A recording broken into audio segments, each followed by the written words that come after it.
くないでやんすよ。トモ、俺たちはまた来るよ。もっとでかい海賊団になって。じじい。ああ、俺はあれできてもよかっ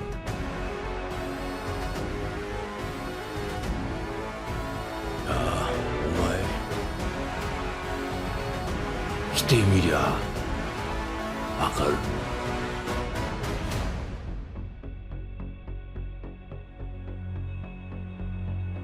ロジャーの意志を継ぐ者たちがいるように、いずれエースの意志を継ぐ者も現れる。血縁を断てどあいつらの炎が消えることはねえ。何年ぶりだっけ。さあ。Salut tout le monde, c'est Meuch, le pirate qui vaut 761 millions de berries. Aujourd'hui, on se retrouve pour une analyse du chapitre 998. Encore une fois, à la demande de beaucoup, je ne vais pas raconter le chapitre parce que si vous regardez cette vidéo, c'est que vous l'avez déjà lu, et aussi parce que d'autres youtubeurs font déjà très bien ce travail de review et d'analyse. Donc voilà comment on va se découper la vidéo. Tout d'abord, on va analyser tous les fruits du démon antique introduits dans ce chapitre, et on va théoriser sur leurs pouvoirs et leurs futurs adversaires qui commencent de plus en plus à se clarifier. Ensuite, on va analyser le cas Woozwoo, qui est sans doute le personnage le plus mystérieux parmi les Tobiropo. Et enfin, on va s'intéresser au cas Portgas the Ace, et comprendre un peu tout ce qui s'est passé à Wano Kuni le concernant, et ce que ça a engendré plus tard dans le monde.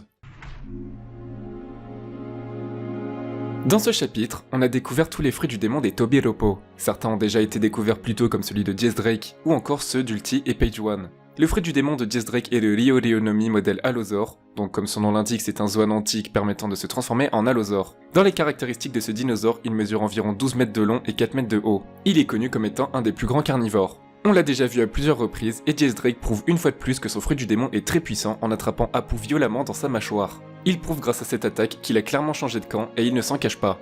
Ensuite, Page One et Ulti qui sont respectivement le Ryo-Ryonomi modèle Spinosaur et le Ryo-Ryonomi modèle Pachycephalosaur. Inutile de dire que les Zoans antiques introduits dans ce chapitre confèrent une résistance hors norme. Chacun semble avoir sa petite subtilité intéressante, notamment Page One qui, au même titre que Diez Drake, est un dinosaure carnivore et est donc sans doute plus féroce que les Zoans normaux. Pour ces deux Tobiropo, les adversaires les plus cohérents restent Usopp et Nami qui vont devoir se surpasser pour vaincre des adversaires aussi puissants et résistants.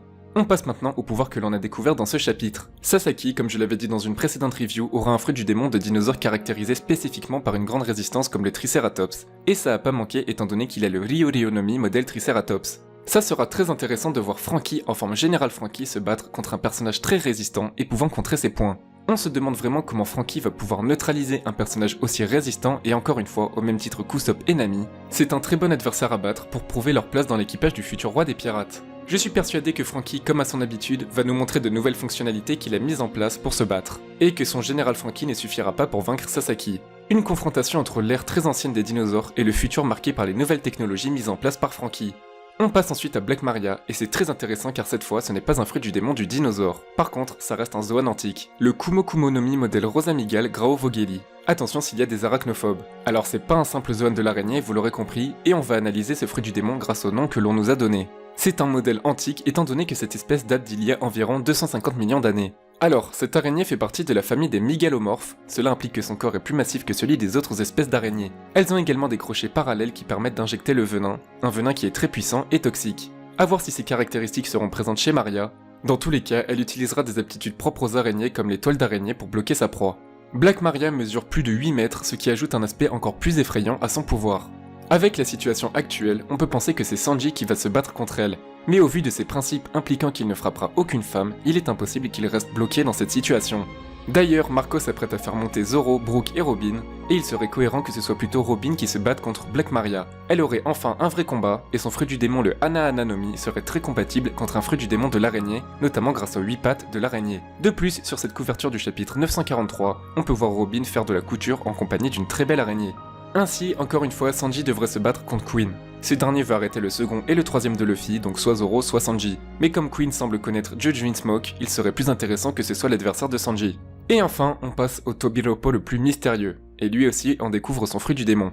Wuzwu n'a pas un fruit du démon de type dinosaure, mais il a le Nekonekonomi modèle tigre à dents de sabre, qui est aussi un Zoan antique évidemment. C'est un des fruits du démon les plus attendus par la communauté, et c'est le personnage le plus intriguant qu'il a. Le tigre à dents de sabre pouvait mesurer environ 3 mètres de long, ce qui le rend donc plus grand qu'un simple tigre. Ses dents sont évidemment une particularité dont il se sert pour se battre. En tout cas, il semblerait que Jinbei et Wuzwu vont se battre.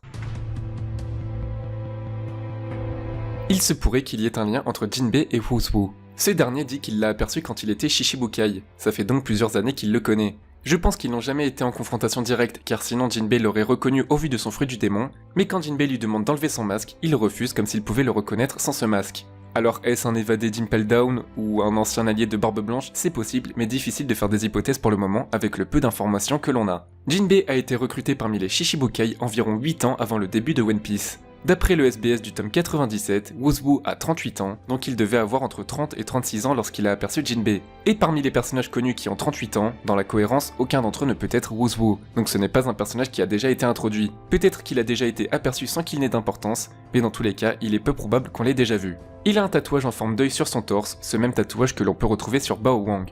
Du coup, beaucoup de théories parlent de la tribu des trois yeux, ce qui expliquerait pourquoi il porte un masque, au même titre que Pudding qui veut cacher ce troisième œil avec sa frange. Les trois yeux sont ouverts au monde extérieur car si Pudding est né, c'est parce que Big Mom et un humain aux trois yeux ont procréé. Dans le chapitre 853, Big Mom évoque le fait que les membres de la tribu des trois yeux sont rares et que si leur œil s'éveille, ils pourraient lire et déchiffrer les poneglyphes. Ainsi, Big Mom aurait son moyen de déchiffrer les poneglyphes grâce à Pudding, et Kaido aussi potentiellement grâce à Wuzwu s'il fait partie de cette tribu. Dans la religion, un troisième œil est symbole de clairvoyance et précognition. Et ainsi c'est peut-être ce qui expliquerait qu'il a déjà aperçu Jinbei, car grâce à cet œil, il pourrait avoir une vision des choses bien plus développée qu'une simple personne avec deux yeux. Et enfin, on passe à Ace, car à la fin du chapitre 998, on voit Yamato qui parle d'une statue qui se tenait à l'entrée de l'île, mais qui a été cassée par un de ses amis lorsqu'il est venu tuer Kaido. Cet ami, c'est Portgas the Ace. On comprend donc qu'Ace s'est rendu à Wano Kuni pour se battre contre Kaido. D'ailleurs, ce serait intéressant qu'à la mort de Kaido, on le retrouve dans la même position que cette statue que l'on voit dans le chapitre. Le fait qu'Ace ait essayé de tuer Kaido pourrait expliquer la raison pour laquelle Kaido a essayé de se rendre à Marineford lors de l'exécution d'Ace. Il a peut-être voulu se rendre sur place pour battre Barbe Blanche et éviter qu'Ace soit sauvé. Cependant, Shanks l'a intercepté et a évité que Kaido se rende à Marineford. Quelque chose de mystérieux, c'est que dans l'histoire d'Ace, notamment dans son roman, on comprend que son objectif est de battre l'homme le plus fort du monde, Barbe Blanche. Mais on apprend maintenant qu'il a essayé de tuer Kaido, et il y a sans doute une raison à cela. De plus, s'il s'est rendu à Wano pour tuer Kaido et qu'il a réussi à partir sain et sauf, il s'est sans doute passé autre chose. Plutôt que de partir dans une théorie maintenant, je pense qu'il faut laisser faire les choses, et on va très vite apprendre ce qu'il s'est passé pour Ace à Wano Kuni. A vous justement de me dire en commentaire ce que vous en pensez en me faisant part de vos théories, mettez un pouce bleu ça m'aide énormément, on se retrouve pour une prochaine vidéo, ciao tout le monde.